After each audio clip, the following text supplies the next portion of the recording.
Give it another minute and then we'll go ahead and get started.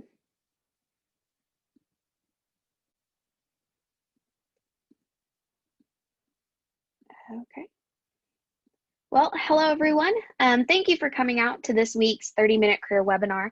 My name is Hannah and I'm going to be joined with Luke today, and we are both career peers within the Kelley Indianapolis Career Services Department. We're also going to be joined today by Lauren Little. She's one of our full-time staff members in the office. And we're going to spend some time today going over the importance of cover letters and then how to actually write one. So make sure to take some notes as we go, and we're going to go ahead and get started. Okay, so at any point, if you have any questions, feel free to use the chat feature or the question feature in Zoom, and Lauren's going to be helping to answer those questions that you put in there. Like always, you can wait until the end to ask any questions that you may have. Both are great options, so don't worry about that. Also, make sure to keep an eye out on the chat. We're going to be putting some links in there to some great articles that are going to continue to help you out once this webinar is over. So the first thing we are going to talk about today is going over the purpose of a cover letter. It's important to know why you're writing one before we actually start writing one. So you're going to find when applying for jobs or internships, whether that's through Kelley Careers or other platforms such as Indeed, some applications might request to have a cover letter submitted. They might even require it, while others you might not even see the option of submitting one on some applications. So it's going to vary on if they're wanting one. A cover letter is going to be most of the time the document or one of the first few documents they are going to see. So we're going to want it to grab an employer's attention and have them interested to continue on in your application and then onto your resume if they haven't already seen it. It acts as a great first introduction of who you are. Now, your resume is going to have the experiences and the qualifications you may have, but it might not express who you are as a person. So if you haven't met this person face-to-face or through Zoom, through a career fair, this is their first introduction of you. So you want to make sure that your cover letter is still professional, but has the space to kind of add who you are as a person and an employee. Another reason to have a cover letter is it's a great way to have that first impression. Like I said, if you haven't met this person before, this is your first interaction with the company and with the recruiter. So if you have any words misspelled or you have the wrong information, this could steer a recruiter away from looking further into you. You want to have a strong and a professional cover letter so they're intrigued to kind of continue on in your application and you're putting your best foot forward. It's always important to make sure that you've read over the cover letter, you know that there's no mistakes so that you can kind of put your best foot forward in all these situations. Lastly, a cover letter is going to help to express, like I mentioned, your interest and your passions. So you might mention in your cover letter a company culture or an initiative that you connect with that they might have. So if they are big about clean energy, you might not have anywhere on your resume that you're an advocate for that or that really connects with you. But that's something you can say in either your cover letter or in an interview that you're connecting with them on that aspect. This helps the employer and the recruiter start to consider if you would be a good fit for their company. Nowadays, being a good fit for a company sometimes means more than having the skills that you need because they can build up on the skills.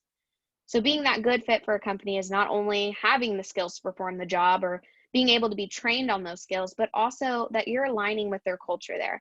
And you can help the company to continue to push forward and you want to stay there and help with their mission. During all of this, we want to make sure that you're showing confidence in your abilities and always thank them for their time. Confidence can come off when you're writing, so make sure that you're strong in your abilities, you know what you can do, and that will really help them see the skills and the assets you have. So now we're going to talk a little bit about some basic rules when writing a cover letter. So just like a resume, we have rules that we kind of stick to. So a cover letter is meant to be more brief. It's a very concise document. So that is why we have that limit to 1 page. Oftentimes, recruiters are spending a lot of time looking over resumes, cover letters, and job applications, meaning that they want to get the information quickly, and they've probably seen so many throughout the day.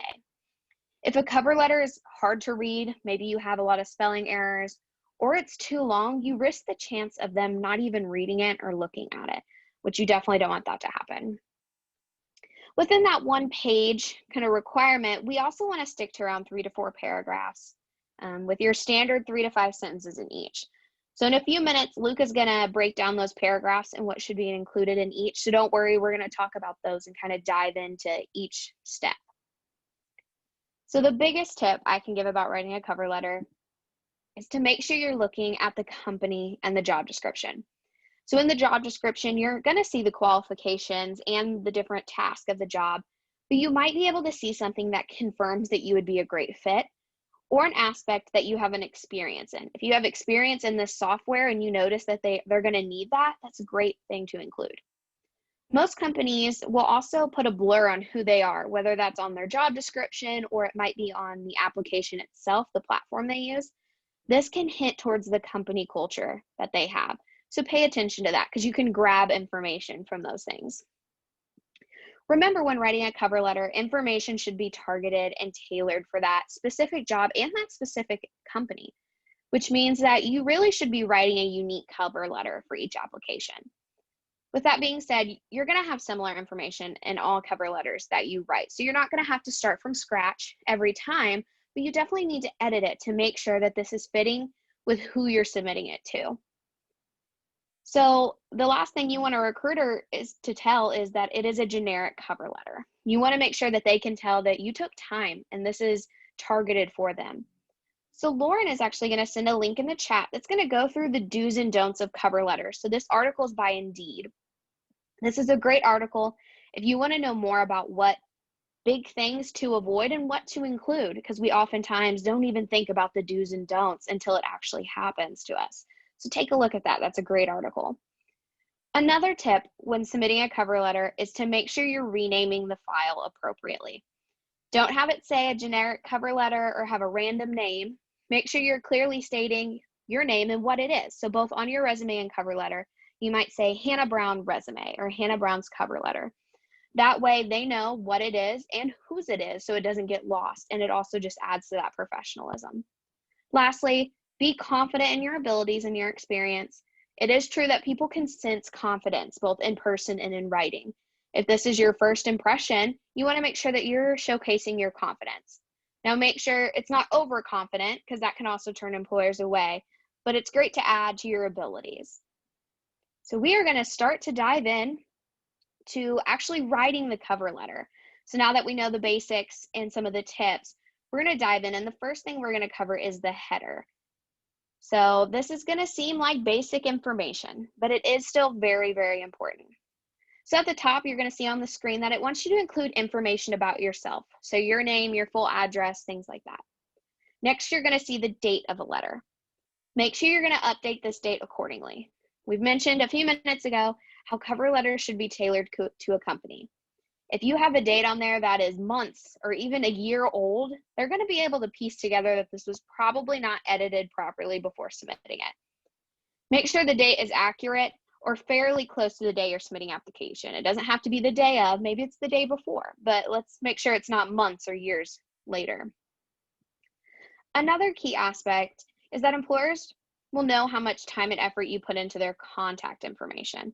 So this section can be really important. You want to include, if at all possible, the name, title, company name, and company address. Now, most of this information you can find on a company's website to find out who exactly does the hiring for the company. If you can't find it on their website, it might be on the application platform that they use. So where you're finding the job description and how to apply, it might have a little blurb of, if you have questions, reach out to this person. So that's more than likely the person to get in contact with and whose information you should include. If you can't find anything on who the person viewing this might be, you can always stick to something generic like human resources department, recruiter, to whom it may concern, anything like that. Now, the company name and address should be easy to find, so make sure that's accurately included in the header. Like always, when you're dealing with people's names and titles, make sure to spell them correctly.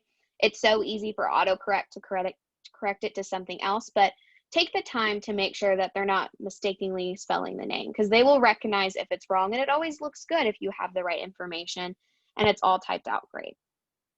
So to help you out, we're going to get started of more of the meat of a cover letter, but first, Lauren is going to include in the chat an article on 32 tips on how to write a cover letter.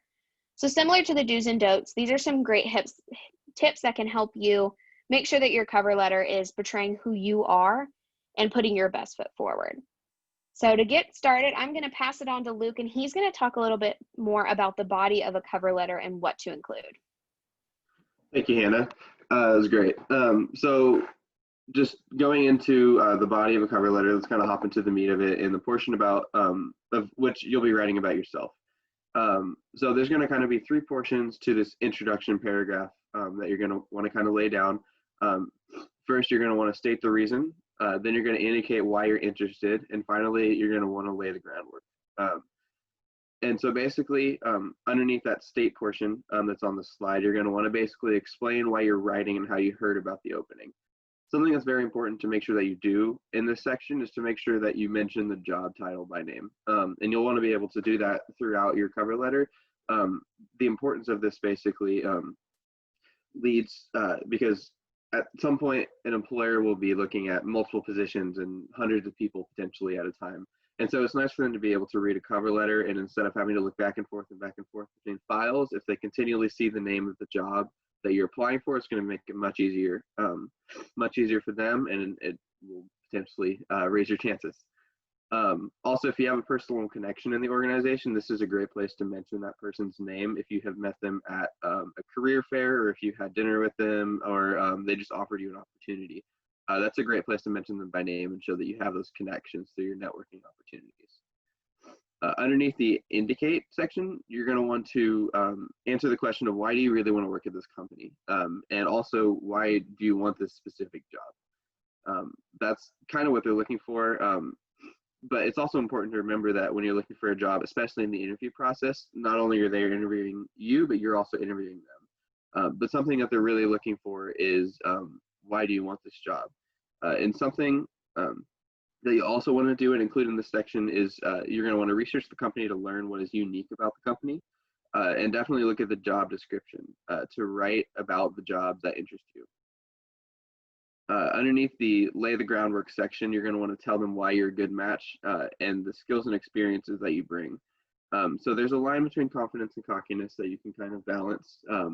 That's kind of the way I like to present it. Stay confident, tell them your skills, and explain to them basically why you're going to be a great fit in this position. Don't shy away, don't question yourself. Be confident, and possibly share an accomplishment that relates to the job. And that's going to especially come in handy later in the body paragraph. So I'm going to go ahead and move into the next slide, which is going to show a great example of an introduction paragraph. As you can see, they have all three portions of an introduction paragraph that I kind of talked about a little bit earlier. And this is a really great example to base off of. So moving on to the next slide, paragraph 2 is going to be more of a story. You're definitely going to want to tell your story. And there are going to be 4 kind of ideas to this. You're going to want to answer some questions. Number 1, what skills are required for the position and what do you bring to the table? What qualifications are they looking for? And are there key phrases in the job description, the organizational message, or other materials from the company that seem to kind of show up over and over again? And you should definitely emphasize those. The job description is going to come in huge here. So you're going to want to illustrate and show your worth. You're going to want to highlight any relevant skills or experiences, match those and compare your skills to the job requirements, and you're going to want to provide examples. And examples are huge. Similar in a way to how you would use the STAR method, you're going to want to focus on this kind of path of tenses. You're going to want to talk about the present or the job that you're applying to. You're going to want to move to the past or your personal experiences and other jobs.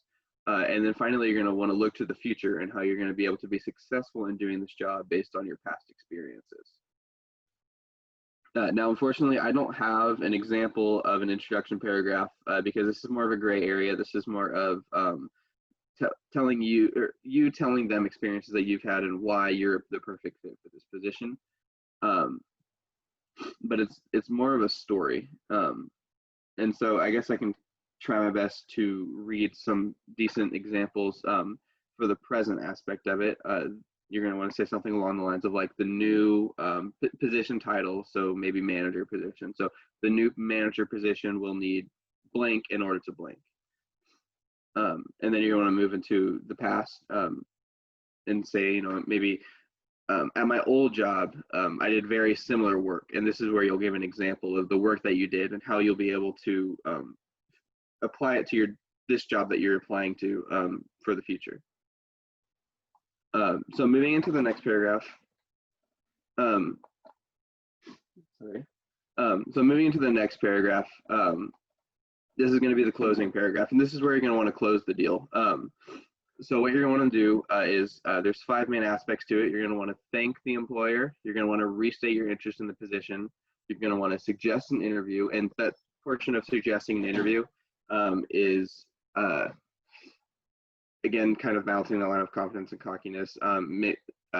You know, telling them maybe I would like to meet up with you at a future date, or maybe I would like to request an interview, and not necessarily being like, oh, can I maybe have an interview or something like that. Be confident in that aspect. You're going to want to, again, identify the position that you're applying to and provide your information. Make sure that they have your email, your phone number, just those important information so they can reach out and contact, so that they can contact you. So here's a great example of a closing paragraph. You'll see that they restate a little bit about what they had talked about earlier, and they tell them how they're a strong candidate for the position that they're applying to. They also mention that they're really excited to meet with that person, basically requesting an interview. And they also provide their contact information. They thank them for their time. And then finally, you're going to want to finish with something like sincerely, or best regards, or just regards. That's a great way to finish it off, and then your full name. So that is the end of this presentation. If you have any questions, please feel free to reach out to either Hannah or I, or feel free to visit kelleycareersonline.com. And I believe Lauren would be able to put that in the chat as well. But visit kelleycareersonline.com to set up an appointment with us, or visit our drop-in hours as well. That's all online and virtual. But other than that, we'll stay on for a little bit and answer any questions that anybody might have. Thank you.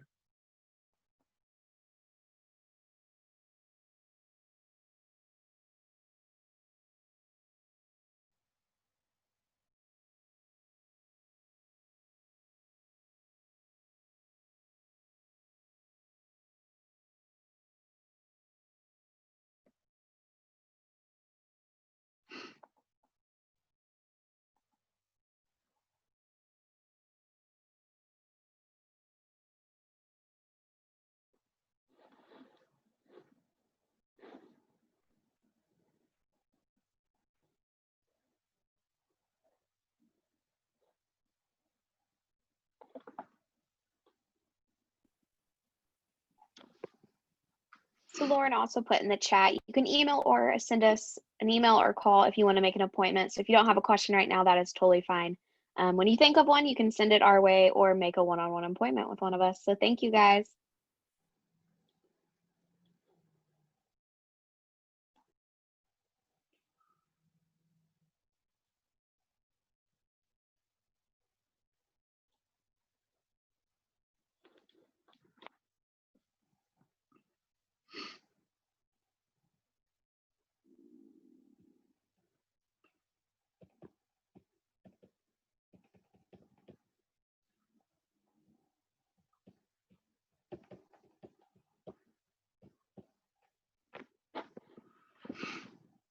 Another thing that I do think is important to mention about cover letters, and I definitely space this, is if it says on an application that cover letters are an optional, that basically is going to mean that it's required. You don't want to not add a cover letter when it says that it's optional. Then we also had a question in the chat. Thank you for sending that in. So if you're transitioning into a field and you want to still illustrate, your enthusiasm, but you might not have experience, you can still do that. I think a great thing for you to showcase employers is the willingness to learn, or the willingness to get that experience, even if you might not have it. I think for a lot of employers, that attitude of wanting to learn and that willingness to be educated and trained means a lot, and it can go really, really far. So you might not have the experience to back it up, but maybe you can pull things out of it. So They want customer service. We've all had customer service skills, whether we believe it or not. So just pulling what you can out of experience and then showcasing the willingness to learn and still showing that enthusiasm, as you mentioned. So I still think that it can be a great way to include in the cover letter, still going to put your best foot forward. Absolutely. In any position that you have, you can take bits and pieces and use what you've learned from that position to apply it to how you'll use it in the future at your position that you're applying for. Like, for example, I'm an accounting major, and I was applying for accounting jobs with my past work experience working at a pizza place. So trying to pick and choose things that might apply to the soft skills of an accounting job, like communication and teamwork. And organizational skills. Those are all great things that you can kind of pick and choose from your old positions, whether it be work experience, volunteer experience, whatever it might be, and apply that forward to the new position, even if you don't have a lot of experience in that. Mm-hmm.